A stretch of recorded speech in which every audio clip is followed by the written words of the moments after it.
দিনাজপুর ৬ আসনের সাবেক সাংসদ ন্যাপ নেতা ও বীর মুক্তিযোদ্ধা কাজী আবু জাফর মোহাম্মদ লুৎফুর রহমান চৌধুরীর রাষ্ট্রীয় মর্যাদায় দাফন সম্পন্ন করা হয়েছে। মৃত্যুকালে তার বয়স হয়েছিল ৮৫ বছর। আজ সোমবার বিকালে ঘোড়াঘাট উপজেলার পালশা ইউনিয়নের চৌধুরী গোপালপুর বড় মাঠে জাতীয় পতাকা দিয়ে আচ্ছাদিত মরহুমের মরদেহে রাষ্ট্রের পক্ষ থেকে সহকারী কমিশনার ভূমি আব্দুল আল মামুন কাউসার শেখ পুষ্পস্তবক অর্পণের মাধ্যমে মরহুমের প্রতি গভীর শ্রদ্ধা নিবেদন করেন।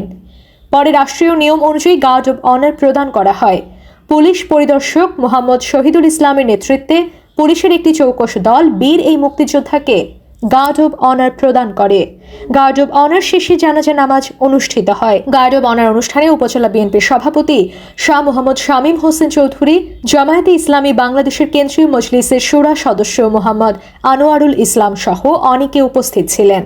পরে পারিবারিক কবরস্থানে তাকে দাফন করা হয়। উল্লেখ্য যে বীর মুক্তিযোদ্ধা কাজী আবু জাফর মোহাম্মদ লুৎফুর রহমান চৌধুরী আজ সোমবার সকাল ৮টার দিকে দিনাজপুরে নিজ বাসভবনে অসুস্থজনিত কারণে মৃত্যুবরণ করেন। প্রথম জানাজার নামাজ আজ সোমবার সকাল 10:30 দিনাজপুর বার কাউন্সিলে অনুষ্ঠিত হয়। একই দিন বিকালে দিনাজপুরের ঘোড়াঘাট উপজেলার পালশা ইউনিয়নের চৌধুরী গোপালপুর গ্রামে তার দ্বিতীয় জানাজার নামাজ অনুষ্ঠিত হয়। তার মৃত্যুতে এলাকায় শোকের ছায়া নেমে এসেছে।